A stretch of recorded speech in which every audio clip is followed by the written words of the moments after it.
Et maintenant, je vais certainement passer la parole à Madame Nyaradzayi Gumbonzvanda. Mais je désire un instant quand même vous rafraîchir la mémoire.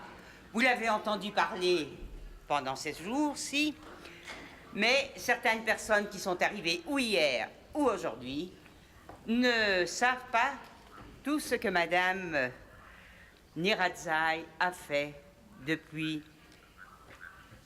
puis-je dire, depuis sa naissance, parce qu'elle a toujours travaillé pour les femmes. Donc, Madame Nyaradzayi, avocate des droits humains, experte pour la résolution des conflits et pour la médiation, experte sur la question des femmes et des droits de l'enfant, avec un accent particulier pour les pays en développement. Madame Nyaradzayi Gumbonzvanda, en 2007, est devenue secrétaire générale de la ICA, qui est une association de femmes chrétiennes, laïques, œcuméniques, qui fonctionne depuis plus d'un siècle pour la protection des droits humains et civils, et en particulier pour la promotion de la femme dans le cadre de la justice et de la paix. Cette association est présente dans plus de 125 pays. Elle a aussi été directrice générale du Fonds de développement des Nations Unies pour la femme en Afrique, UNIFEM, agent des droits humains pour l'UNICEF au Libéria et au Zimbabwe. Elle a également servi comme coordinateur par intérim pour l'Association des femmes juristes du Zimbabwe. Elle est actuellement la présidente du comité des ONG du statut de la femme ici à Genève, présidente du forum des ONG pour Beijing+20, et puis, dernièrement, et ça c'est une chose merveilleuse, elle a été nommée ambassadrice de bonne volonté de l'Union africaine pour la campagne visant à mettre fin au mariage précoce et forcé. Madame Nyaradzayi.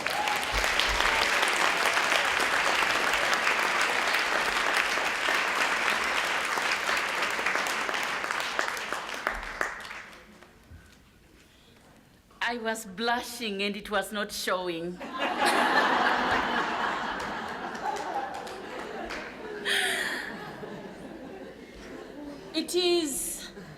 It is a very special moment, this moment. It is a special moment for me personally,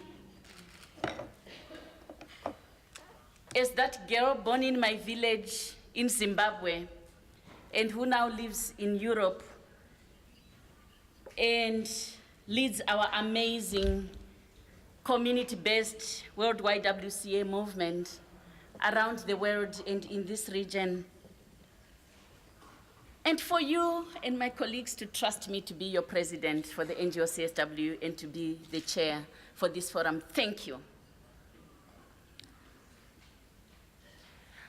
Allow me to start by appreciations. Can you just thank yourself?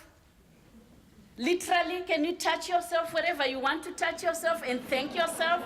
I don't know where you touch yourself, but can each one of you just touch yourself personally and say thank you to yourself? Literally. Yes, Ambassador Voss, yourself as well. Yes. You made a decision to be here. You made a personal decision to recommit, to engage, to negotiate, to find time to be here for these 3 days, but to be here now. So we need to affirm ourselves for the continued inspiration from within. So thank you to each one of you. Thank you to your organizations. Thank you to your families. Thank you to your friends. Thanks to everybody who makes it possible for you to continue in the struggle for women's human rights. But also thank you for the last 3 days, an amazing experience that we have had together. I want to thank my colleagues in the NGO CSW, an amazing group of volunteers. We don't have staff, we don't have an office. We only had somebody to support us for the last 2 months of this forum. Thank you, colleagues, and thank you, friends.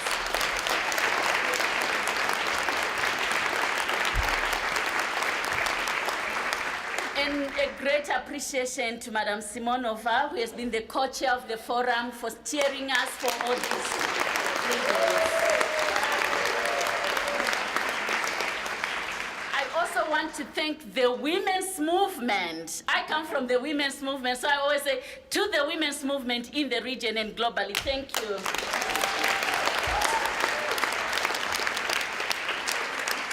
I also want to thank my colleagues in the NGO CSW committee for Vienna and for New York for walking this journey with us, for us to be together today and to push the agenda forward.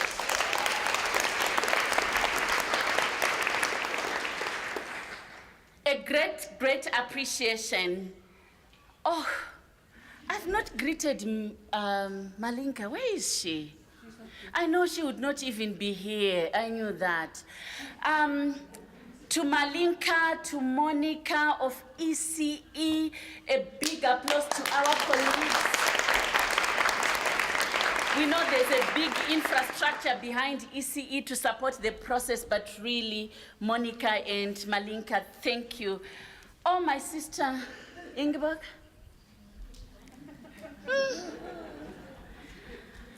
Yeah, thank you, right?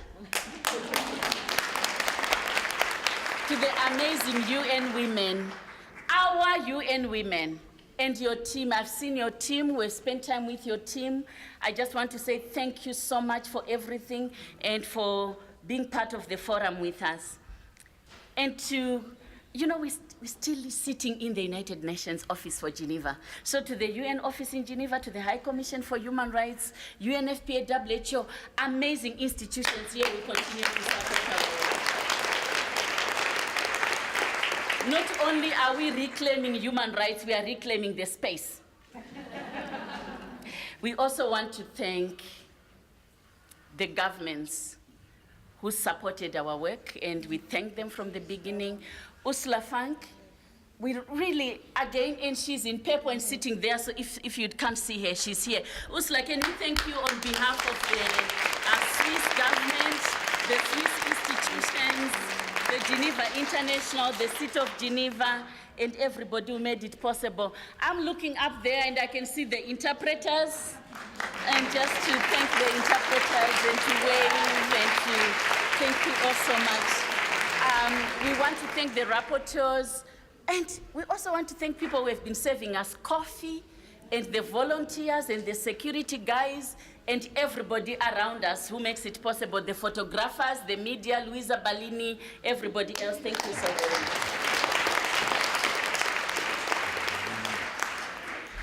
We have come together and we have reclaimed the spirit of Beijing. We have come together and we have reclaimed that before Beijing, there was the Nairobi forward-looking strategies, there was a commitment in Copenhagen, there was the first women's conference in Mexico. And we've come again to reclaim that the future is in our hands, and we need to continue to have quality space in which we can continue to organize for women's human rights, where we can continue to raise our voices. We've come together and reinvigorated the women's rights movement. We are not a movement for gender mainstreaming. We are a movement for claiming women's rights, women's voice, women's agency, women's solidarity, and women making change every day in our lives, in our communities, and in our families. We've come together to reassert, and we have reasserted our aspirations and our ideals, those aspirations of a world free of violence, a world in which our potential is unleashed, a world in which our diversities are celebrated, but a world in which we have coherence between our lifestyles, our ecology, our planet, our past, and our tomorrow. We have raised our voice, and we have celebrated our achievements. We've expressed our solidarity, not only in words, but in practical action. We have named where it is hurting us, whether we are widows or we are people of different sexual orientation being discriminated, whether we are persons of disability with disabilities, whether we are our Roma sisters who say, we are here, we have a voice. We have come in that diversity to reclaim, but also to give solidarity to each other. We have named the pain of our sisters in Ukraine. We've understood the issues of rural women in Uzbekistan, but we have also connected with the energy and the creativity of the young women in Tampere, just as much as we have listened to the perspective of our sisters from Glasgow and just from here in Geneva. We have remained true to ourselves. We have been candid. We have been courageous. We have refused to remain in the status quo. Whilst we defend that which we have gained, we are shaping the future with courage, with confidence, with boldness. We refuse to remain in the status quo because the status quo does not bring change. It only maintains that which is hurting us. And for the Beijing Platform for Action, we are calling, as we have said in our declaration, for a recognition that we need alternative models, ways of thinking, and grounded within women's human rights. We have demanded safe spaces, just as much as we are creating safe spaces within our organizations and our homes. We have recreated language. We have defined new norms and new values, understanding that we need intergenerational justice, which recognizes that violation of women's rights in our childhood perpetuates exclusion and discrimination throughout our lifetime. Recognizing that we are leaders always, that is not about positions, it's about collective influence and power of women in our diversities. We are insisting on accountability. Implementation, yes. Implementation, yes, and implementation. That's what we've said. With political will, with resources. We don't want windows for funding. I'm an African woman, we are big. A window for resources, you can only see what is inside if you have a window. We want doors in which we can walk with confidence. We can access the spaces of decision making. We can sit on the table. We can negotiate power. We can negotiate resources. We can negotiate perspectives. We can negotiate understanding, and we can celebrate humanity. That is what we are asking for, a resourcing and accountability framework grounded on women's human rights as part of the post-2015 agenda. We have the road ahead. For many of us, the road ahead is not tomorrow. For us, the road ahead is today. We want justice now. We want to enjoy human rights now. We want access to services, quality, affordable now. We want to laugh and dance now. We want to be part of the global citizenship now. It's not about an imaginable future which is out there. It's the future which is in the moment. The moment for us is tomorrow. Like tomorrow, when the UNECE governments meet. For us, that is immediate. We are expecting results in the next 2 days, a clear listening and a clear commitment to the women's voices that we have shared in the last 3 days, but which we have carried in the last 20 years. So our future is tomorrow and the day after. And to enable that, I know this afternoon we have a lobbying strategy session. And I know at 2 o'clock, the young women are meeting with some of the leaders. We are in the moment of advocating for tomorrow and for the future. Our road ahead is about the 59th session of the UN Commission on the Status of Women. We have heard that there will not be agreed conclusions, and we have heard that there would be a political declaration. What is a political declaration for us? A political declaration for us is a clear political commitment to accountability, to implementation, accountability, and resourcing women's human rights, women's empowerment, and for gender equality. That's the political declaration we are looking for. A political declaration which carries us into the post-2015 Sustainable Development Agenda with a clear commitment in the means of implementation, that 20 years down the line we will not gather again and have the same narrative. But we are also looking into the future with excitement of our own innovation. When we stand up, we'll continue standing up for women's human rights. Using technology, using our social networks, connecting together, we will always be standing for women's human rights. For many, it's not a question of choice. For many people, it's not a question of choice. It's a question of survival. It's a question of rights. It's a question of dignity. So it's not a theoretical discussion, neither is it a technocratic discussion, it's life. And that is what we've come back together in this region to reclaim our rights, reassert our voice as we draw on the past in order to drive the future. I would like to invite few colleagues. I've not told them before, but I would like to invite them anyway. There's a sister from Central Asia or Eastern Europe who is in a wheelchair. She's somewhere. Can you raise your hand? She is on a wheelchair. Can you just come here? No? Yes, I'll ask my colleague Valerie to just assist her to come here. Or I would like to invite our sister to just come here. I want her to physically come here. I would like to invite our sister who introduced herself as from the Roma community to come. I would like to ask, is there anybody who is, you come here. Here. Is there anybody who is under the age of 23 in the house? 22? Under 22? Under 20? I'm looking for the youngest. Under 20? Yes, can you come here?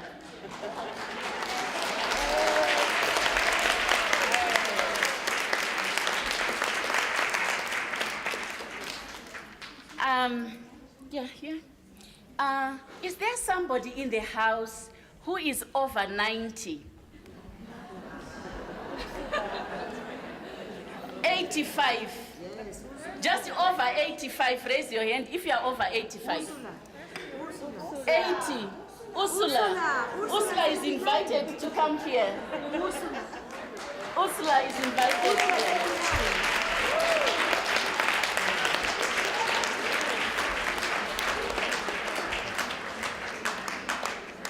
Here. 83 and 85, Ursula here.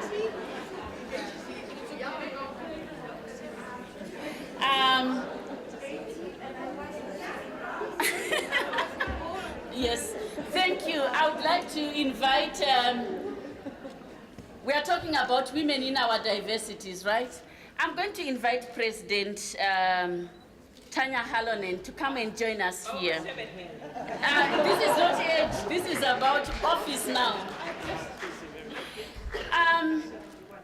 Yes, she's here representing the diversity of women in political leadership. President Tanya Halonen. We have an age diversity. We have all kinds of diversities. I cannot name all the diversities.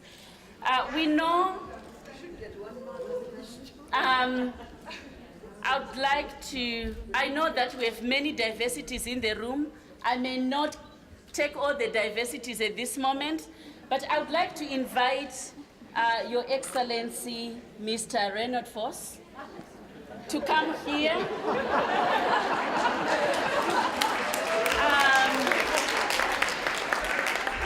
As you know, the ECE meeting opens tomorrow. The Netherlands, which he represents, can you go in front? No, I'm coming. The Netherlands, yes.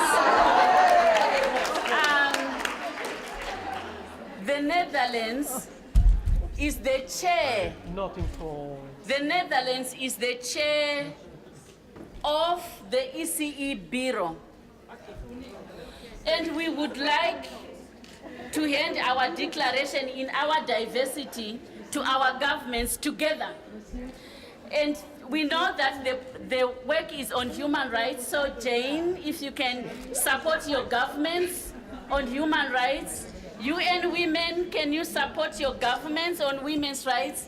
Can the ECE, Monica Lynn, support your governments and us tomorrow? We want to hand our declaration.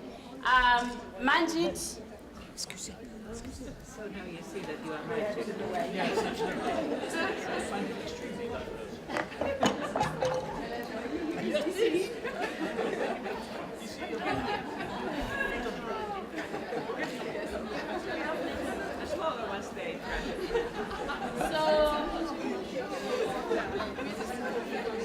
So we would like, in our diversities, to hand this declaration. Our declaration is here, yes. And we are all witnessing us handing the declaration to the Netherlands government, the chair of the Bureau, in our diversities, and we will each hold our declaration and pass it to the ambassador. Pass it on. As I said, you are hijacked.